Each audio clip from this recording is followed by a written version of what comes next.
Hello everyone, welcome to PGR academy. అయితే మనం రీసెంట్గా ఎలక్ట్రిసిటీ డిపార్ట్మెంట్లో screening test, sub engineering screening test కోసం నోటిఫికేషన్ రావడం జరిగింది. ఎవరైతే మన డిపార్ట్మెంట్లో ఏఎల్ఎంలుగా, జేఎల్ఎంలుగా, లైన్మెన్లుగా పనిచేస్తున్నటువంటి వారికి క్వాలిఫికేషన్ ఉన్నటువంటి వారు, అంటే డిప్లొమా కానీ ఇంజనీరింగ్ కానీ క్వాలిఫికేషన్ ఉన్నటువంటి వారి కోసం సబ్ ఇంజనీర్ స్క్రీనింగ్ టెస్ట్ అనేది నిర్వహించబోతా ఉన్నారు. దీనిలో భాగంగా మొత్తం 3 సెక్షన్స్ ఉంటాయి. Section A, section B, section C. Section A వచ్చేసి మనకి total 50 marks, section B 30 marks, section C వచ్చేసి 20 మార్క్స్. ఈ section A total electrical subjects మీద అడగడం జరుగుతుంది. దాంట్లో సెక్షన్ ఏలో 50 మార్క్స్ లో 25 ఎలక్ట్రికల్, మిగతా 25 సివిల్ కానీ మెకానికల్ కానీ వాటి మీద అడగబోతున్నాం. మనం ఇప్పుడు సెక్షన్ బి గురించి చూడబోతున్నాం. సెక్షన్ బిలో మనకు మొత్తం 30 మార్కులు, 10 టాపిక్స్ ఉంటాయి. 10 టాపిక్స్ 30 మార్క్స్. ఒక్కొక్క టాపిక్ మీద 3 క్వశ్చన్స్, అంటే 3 మార్క్స్ అడగడం జరుగుతుంది. ఈ సెక్షన్ బి అంతా కూడా వర్కింగ్ నాలెడ్జ్ మీద, మన డిపార్ట్మెంట్ లో ఇన్ని రోజులు మీరు వర్క్ చేసిన దాని మీద ఎంత వరకు నాలెడ్జ్ ఉన్నది అనేది మనకు దీంట్లో వాళ్ళు టెస్ట్ చేయాలనుకుంటున్నారు. టోటల్ మనకు దీంట్లో 10 టాపిక్స్ ఉంటాయి. ఒక్కొక్క టాపిక్ గురించి మనం ఇప్పుడు చూద్దాం. First topic about organization, different utilities in the power sector. అంటే అసలు మన కంపెనీ ఏంటిది, మన మోటో ఏంటిది. మొత్తం మనకు 4 కంపెనీలు ఉన్నాయి. ఒకటి తెలంగాణ జెన్కో, ఇంకొకటి ట్రాన్స్కో, ఇంకొకటి ఎస్పీడీసీఎల్, ఎన్పీడీసీఎల్. టోటల్ మనకు 4 కంపెనీలు ఉన్నాయి. సో 3 వాటి యొక్క రోల్స్, ఒకటి జనరేషన్, ఇంకొకటి ట్రాన్స్మిషన్, ఇంకొకటి డిస్ట్రిబ్యూషన్. వాటి రోల్స్ ఏంటి అనేది మనం దీనిలో నేర్చుకోబోతా ఉన్నాం. అదేవిధంగా different wings in each utilities. అంటే మనకు జెన్కోలో ఎటువంటి వింగ్స్ ఉంటాయి, ట్రాన్స్కోలో ఎటువంటి వింగ్స్ ఉంటాయి, డిస్ట్రిబ్యూషన్ కంపెనీలలో ఎటువంటి వింగ్స్ ఉంటాయి. ఫర్ ఎగ్జాంపుల్ డిస్ట్రిబ్యూషన్ కంపెనీ తీసుకుంటే కమర్షియల్ వింగ్ అని, ఐటీ వింగ్ అని, ఎస్పీఎం వింగ్ అని, ఆపరేషన్ వింగ్ అని, ఇట్లా డిఫరెంట్ టైప్స్ ఉంటాయి. అదే ఒకవేళ జనరేషన్ సైడ్ తీసుకుంటే థర్మల్ వింగ్ అని, హైడ్రల్ వింగ్ అని, అట్లా డిఫరెంట్ టైప్స్ ఆఫ్ ఉంటాయి. సో ఈ టాపిక్ లో మనం వాటి గురించి నేర్చుకోబోతున్నాం.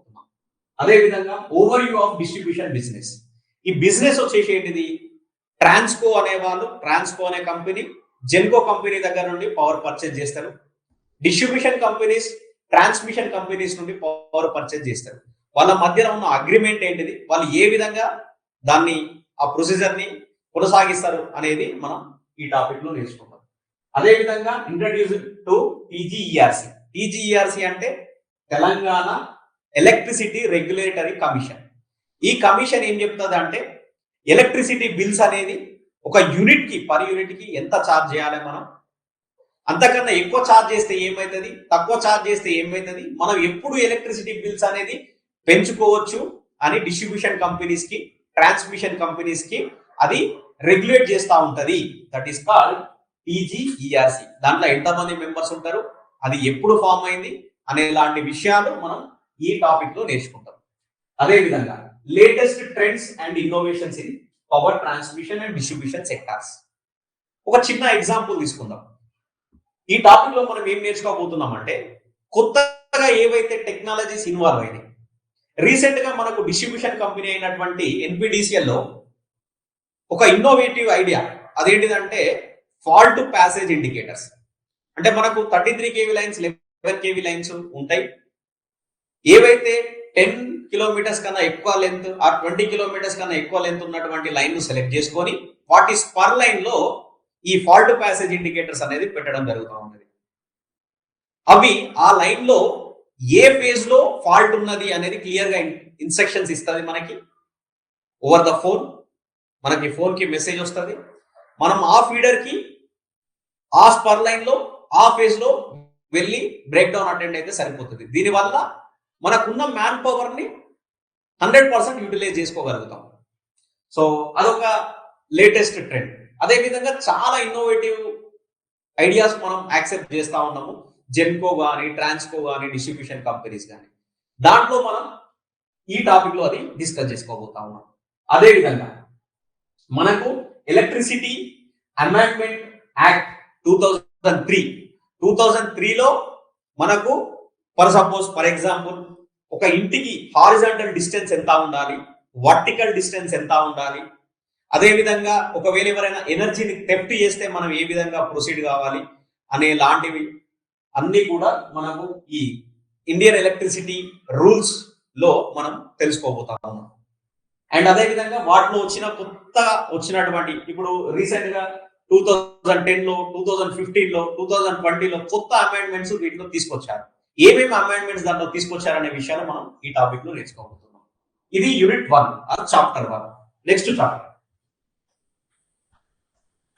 సో ఈ చాప్టర్ లో మనము 33/11 kV సబ్స్టేషన్ లో ఒక 33 kV/11 kV సబ్స్టేషన్ తీసుకుంటే దాంట్లో మనం సబ్స్టేషన్ మెయింటెనెన్స్ ఎన్ని రోజులకు ఒకసారి చేయాలి, ఆ మెయింటెనెన్స్ లో ఏమేమి మనం ఫాలో కావాలి, ఎస్ఓపి అంటే స్టాండర్డ్ ఆఫ్ ప్రొసీజర్ అంటే మనం ఎన్ని రోజులకు ఒకసారి ఆ మెయింటెనెన్స్ చేయాలి, మెయింటెనెన్స్ చేసినప్పుడు ఏమేమి చేయాలా, మెయింటెనెన్స్ చేసేపోయే ముందు మనము అక్కడ ఉన్న కన్జ్యూమర్స్ కి మనం ఏ విధంగా వాళ్ళకి ఇన్ఫర్మేషన్ ఇవ్వాలి అనే విషయాలు మనం ఈ టాపిక్ లో నేర్చుకోబోతాము.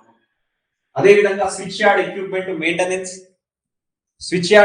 చేయాలా మనం, డిస్ట్రిబ్యూషన్ ట్రాన్స్ఫార్మర్ మెయింటెనెన్స్ చేయాలా మనం, అదే విధంగా పవర్ ట్రాన్స్ఫార్మర్ కూడా మనం మెయింటైన్ చేయాలి. ఆ మెయింటైన్ చేసినప్పుడు ఏ విధంగా మనం ప్రొసీజర్ ఫాలో కావాలి అనే విషయాలు మనం ఈ టాపిక్ లో నేర్చుకోబోతున్నాం. మనకు మన సెక్షన్ కి, మన డివిజన్ కి, మన సర్కిల్ కి ఒక రోజు టార్గెట్ ఏంటిది, ఒక వారం టార్గెట్ ఏంటిది, ఒక నెల టార్గెట్ ఏంటిది, 3 నెలల టార్గెట్ ఏంటిది, 6 నెలల టార్గెట్ ఏంటిది, అదే 1 ఇయర్ లో ఏం టార్గెట్ ఉంటాయి అనేది టోటల్ గా మనం ఈ టాపిక్ లో నేర్చుకోబోతున్నాం. అదే విధంగా ఒక సబ్ స్టేషన్ కట్టాలంటే లేదా ఒక ప్లింత్ కట్టాలన్నా, ఒక సబ్ స్టేషన్ లో మనము స్ట్రక్చర్స్ చేయాలన్నా వాటి యొక్క మెజర్మెంట్స్ ఏంటి, వాటి యొక్క వాల్యూస్ ఏంటిది, దాని ప్రకారం మనం స్టాండర్డ్ ఫాలో కావాలి. ఆ విషయాలు మనము ఇక్కడ construction standards and best practices లో నేర్చుకోబోతున్నాం. నెక్స్ట్ టాపిక్ వచ్చేసి మనకి ఎన్ని టైప్స్ ఆఫ్ ఎర్తింగ్స్ ఉన్నాయి, ఎన్ని టైప్స్ ఆఫ్ ప్రొటెక్షన్ ఉన్నది, మనము రిలే ద్వారా, సర్క్యూట్ బ్రేకర్స్ ద్వారా మనము సబ్స్టేషన్ కి కానీ, ఎక్విప్మెంట్ కి కానీ, పీటీఆర్స్ కానీ మనము ప్రొటెక్షన్ ఇస్తా ఉన్నాము. అట్లా ఎన్ని టైప్ ఆఫ్ ప్రొటెక్టివ్ సిస్టమ్స్ మనం ఫాలో అవుతున్నాము, జెన్కోలో కానీ, ట్రాన్స్కోలో కానీ, డిస్ట్రిబ్యూషన్ కంపెనీస్ లో కానీ. అదే విధంగా మనం ఎర్తింగ్ ఏ టైప్ ఆఫ్ ఎర్తింగ్ వాడుతా ఉన్నాము, ఎన్ని టైప్స్ ఆఫ్ ఎర్తింగ్స్ ఉన్నాయి అనేది మనం ఈ టాపిక్ లో నేర్చుకోబోతా ఉన్నాము. అదే basics of earth mat and combined earth resistance, types and methods of earthing దీంట్లో నేర్చుకోబోతా ఉన్నాము. అదే విధంగా reactive power compensation, one of the important topics is reactive power compensation. మనము డిస్ట్రిబ్యూషన్ కంపెనీ అయితే 33/11 kV సబ్స్టేషన్ లో మనము కెపాసిటర్ బ్యాంక్ అనేది 2 MVAR కానీ 4 MVAR కానీ కెపాసిటర్ బ్యాంక్ అనేది ఇన్స్టాల్ చేయడం జరుగుతూ ఉన్నది. ఎందుకంటే మనము రియాక్టివ్ పవర్ ని కాంపన్సేట్ చేయడం కోసము, to improve the power factor and to improve the voltage profile. వెరస్ మనం అదే విధంగా కన్జ్యూమర్ సైడ్ కూడా ఎవరైతే హై వోల్టేజ్ కన్జ్యూమర్స్ ఉన్నారో, హెచ్టీ కన్జ్యూమర్స్ ఉన్నారో వాళ్ళని కూడా మనము ఇన్సిస్ట్ చేస్తా ఉన్నాము కెపాసిటర్ బ్యాంక్ అనేది లోకల్లో కూడా ఇన్స్టాల్ చేసుకోవాలని. లేకపోతే దానికి కూడా కెపాసిటర్ సర్చార్జ్ అని మనం కలెక్ట్ చేస్తాము. వాళ్ళు కెపాసిటర్ కనుక ఇన్స్టాల్ చేసుకోకపోతే మనం కెపాసిటర్ సర్చార్జ్ అని వాళ్ళ దగ్గర నుండి మనము వసూలు చేస్తాము. అట్లాంటి విషయాలు మనం ఈ టాపిక్ లో నేర్చుకోబోతా ఉన్నాము. నెక్స్ట్ ఇక్కడ మొత్తము ఎన్ని టైప్స్ ఆఫ్ డిటిఆర్స్ ఉన్నాయి, డిటిఆర్ ని మనము మన సెక్షన్ లో ఫర్ ఎగ్జాంపుల్ ఒక 1000 ట్రాన్స్ఫార్మర్లు ఉంటే మనము ఒక్కొక్క ట్రాన్స్ఫార్మర్ ని ఎన్ని రోజులకు ఒకసారి మెయింటైన్ చేయాలా, మెయింటైన్ చేసినప్పుడు ఏమేం చేయాలి అనే విషయాలు మనం ఇక్కడ నేర్చుకోబోతా ఉన్నాము. So we need to follow that. And ఇక్కడ ఒకవేళ ట్రాన్స్ఫార్మర్ కనుక ఫెయిల్ అయితే మనం ఏం చేయాలా, ఒకవేళ మనం ట్రాన్స్ఫార్మర్ కనుక ఫెయిల్ అయితే మనం ఎస్పిఎం కి పంపిస్తాము. ఈ ఎస్పిఎం కి పంపించినప్పుడు వాళ్ళు ఏమేమి ప్రొసీజర్స్ ఫాలో అవుతారు అనే విషయాలు మనము ఈ టాపిక్ లో నేర్చుకోబోతా ఉన్నాము. అదే విధంగా ONTC operation, testing procedures, rolling stock వాళ్ళు ఏ విధంగా మెయింటైన్ చేస్తారు అనే విషయాలు మనము ఈ టాపిక్ లో నేర్చుకోబోతా ఉన్నాము. ఇక ఇక్కడ చూస్తే మనకు అండర్ గ్రౌండ్ కేబుల్స్ ఉంటాయి, ఓవర్ హెడ్ కేబుల్స్ ఉంటాయి. వాటిని మనము ఎన్ని రోజులకు ఒకసారి మెయింటైన్ చేయాలా, మెయింటైన్ చేసినప్పుడు ఏమేమి ప్రొసీజర్ ఫాలో కావాలి, అదే విధంగా అసలు మనకు బ్రేక్ డౌన్ అయినప్పుడు మనం త్వరగా రియాక్ట్ కావడం అనేది it is good idea. But what the preventive actions that we're taking, ఏం చేయాలా?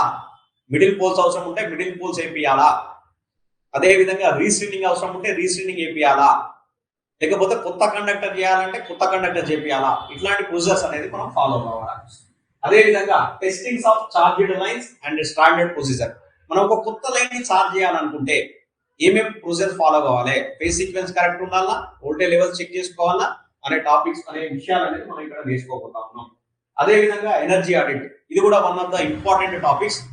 ఏమంటే దీంట్లో ఏం నేర్చుకుంటామంటే మనకు 33/11 kV సబ్ స్టేషన్లు అయితే అక్కడ బీసీబీ దగ్గర మనకు ఒక మీటరింగ్ మెకానిజం ఉంటుంది. అక్కడ మనము మెజర్ చేస్తాము ఎంత మనము ఎనర్జీ అనేది పంపిస్తా ఉన్నాము లైన్ లో నుండి అని. అదే విధంగా మనము ఆ 11 kV లైన్ కున్న సర్వీసులు మనము బిల్లింగ్ ద్వారా మనము మెజర్ చేస్తాము. ఈ రెండు కూడా ఈక్వల్ అయితే it is okay, energy audit it good.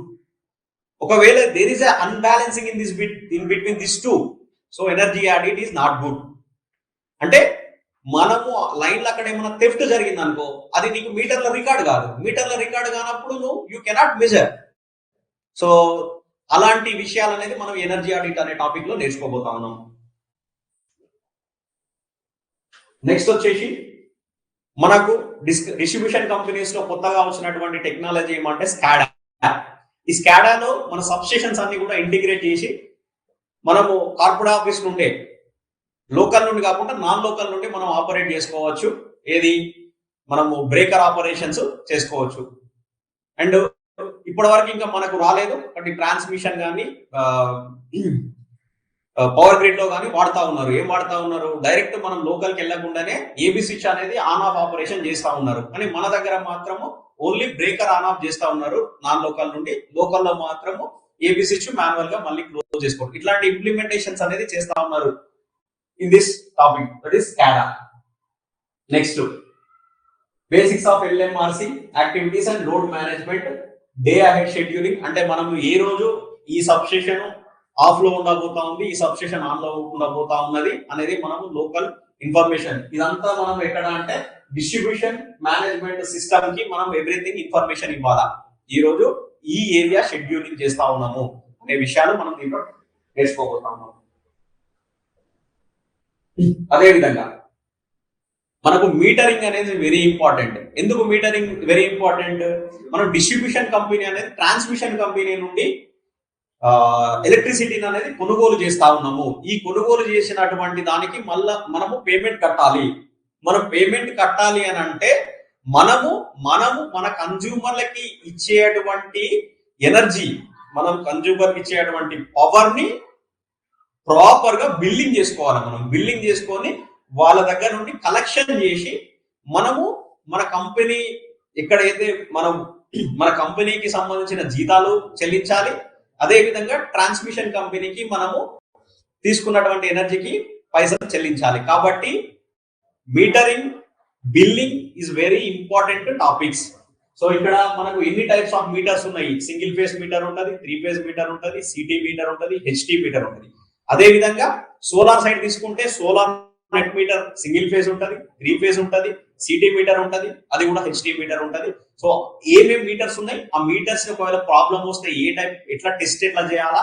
మన దగ్గర రోలింగ్ స్టాక్ అని ఉంటుంది. రోలింగ్ స్టాక్స్ అంటే ఏంటిది? మీటర్ స్టక్ అప్ అయినా బంట్ అయినా మనం తీసుకుపోయి ఎల్టీ మీటర్లో సబ్మిట్ చేసి కొత్త మీటర్లు తీసుకొని వచ్చి కొత్త మీటర్లు కన్స్యూమర్ కి ఫిట్ చేసి మళ్ళీ యథావిధిగా బిల్లింగ్ చేయడం జరుగుతుంది. ఎంత పర్సెంటేజ్ రోలింగ్ స్టాక్ మెయింటైన్ చేయాలి అనే విషయాన్ని మనం ఈ టాపిక్ లో నేర్చుకోబోతా ఉన్నాము. మనం ఇప్పుడు స్టక్అప్ గానీ బంట్ గానీ అయినటువంటి మీటర్లు మనం రిప్లేస్ చేసి వాటిని శాప్ లో ఎంటర్ చేసి ఆన్లైన్ కి చేయాలా.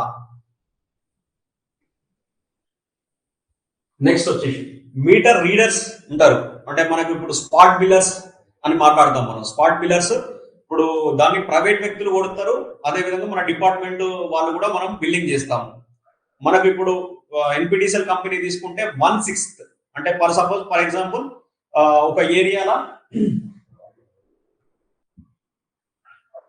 60 మంది ఉన్నారు అనుకుందాం. ఈ 60 మందిలో 50 మందికి ప్రైవేట్ వ్యక్తులు బిల్లింగ్ చేస్తారు, మిగిలిన 10 మందికి డిపార్ట్మెంట్ వ్యక్తులు బిల్లింగ్ చేస్తారు. ఇట్లాంటి బిల్లింగ్ ప్రొసెస్ చేస్తా ఉన్నాము. ఇప్పుడు స్టక్అప్ బండ్ మీటర్స్ కూడా మనం ఆ స్మార్ట్ బిల్లర్స్ తోటే మార్పించడం అనేది ఒక న్యూ ఐడియా మనం టేకప్ చేసినాం ఎన్పిటిసిఎల్ కంపెనీ. సో అలాంటి విషయాలు మనము ఇక్కడ నేర్చుకోబోతా ఉన్నాము. బిల్లింగ్ ఎక్సెప్షనల్ అంటే ఎన్ని స్టక్అప్ అయినాయి, ఎన్ని బంట్ అయినాయి, ఎన్ని యూడిసి ఉన్నాయి, ఎన్ని బిల్ స్టాప్ ఉన్నాయి అనే విషయాలు మనం దీంట్లో తెలుసుకుంటాం. Next one of the important aspect ఏంటిది, సేఫ్టీ అనేది. మనం ఎక్విప్మెంట్ ఎట్లా ఏ విధంగా సేఫ్టీ చేసుకోవాలా, అదే విధంగా జనాలను మనము ఎలా అవేర్నెస్ చేసి వాళ్ళని ఏ విధంగా మన ఎలక్ట్రిక్ హజార్డ్స్ నుండి కాపాడాలి అనే లాంటి టాపిక్స్ మనం దీంట్లో జరుగుతుంది. Fatal accident, non fatal accidents, ఇట్లాంటి మనకు రోజుకి ఎలక్ట్రికల్ యాక్సిడెంట్స్ ఎక్కువ అయిపోతా ఉన్నాయి. దానికి మనం ఏం ప్రివెంటివ్ యాక్షన్స్ తీసుకోవాలి, ఎర్త్ రాడ్స్ వాడడము, డేంజర్ బోర్డ్స్ పెట్టడము, ఇట్లాంటి ఇంప్రూవ్ చేసుకుంటా పోతా ఉంటే వన్ డే ఖచ్చితంగా మనం ఎలక్ట్రికల్ యాక్సిడెంట్స్ అనేది 0 చేయగలుగుతాము. నెక్స్ట్ మనం కన్జ్యూమర్ సర్వీసెస్ ఏంటిది అంటే, ఇప్పుడు కొత్తగా ఇంతకు ముందుకు ఎలక్ట్రిసిటీ బిల్ తీసుకుంటే దాని కింద ఏఈ నెంబర్, ఏఓ నెంబర్ అని మనకు ప్రింట్ అయి వచ్చేది. కానీ ఇప్పుడు ఈ రోజులో ఏమైతుంది, 1912 అనే నెంబర్ డిస్ప్లే అవుతుంది. ఎందుకోసం అని అంటే అన్నెసెసరీగా ఎక్కువ నెంబర్ ఆఫ్ కాల్స్ పోయి ఆ ఆపరేషన్ ఏఈ మీద ప్రెషర్ పడకూడదన్న ఉద్దేశంతో డైరెక్ట్ కన్జ్యూమర్ ఏదైనా ప్రాబ్లం ఉంటే లోకల్లో ఉన్న లైన్ మెన్ కి చేస్తాడు, రెస్పాండ్ కాకపోతే ఏఈకి చేస్తాడు, ఏడీకి చేస్తాడు, డిఈకి చేస్తాడు. లేదు అంటే ఇంకో ఆప్షన్ ఏంటిదంటే డైరెక్ట్ 1912 కాల్ చేసి ఈ సర్వీస్ నెంబర్ కానీ యుఎస్ నెంబర్ కానీ చెప్తే వాళ్ళు డైరెక్ట్ గా ఈ ఏరియాకి వస్తుంది, ఈ ఏఈ వస్తుంది అని ఆ ఏఈకి ఒక కంప్లైంట్ రిజిస్టర్ చేయడం కానీ డైరెక్ట్ ఏఈకి కాల్ చేసి ఇన్ఫర్మేషన్ ఇవ్వడం కానీ చేస్తారు. సో దట్ ఏఈ వాళ్ళ లాగిన్ లో చూసుకొని దాన్ని రిజాల్వ్ చేయడం జరుగుతూ ఉంటుంది. అదే విధంగా ఐటీ ఇన్నోవేటివ్స్ ఏంటివి, కొత్తగా వచ్చిన ఐటీ ఇన్నోవేటివ్ ఏంటిది అంటే మొత్తం ఇప్పుడు ఒక ఎల్సీ తీసుకోవాలన్నా ఒక ఎల్సీ మనం ఇప్పుడు యాప్ లోనే తీసుకుంటున్నాము. ఈవెన్ ఈఆర్ఓ లెటర్స్ రాయాలన్నా మనం యాప్ లోనే రాస్తున్నాము.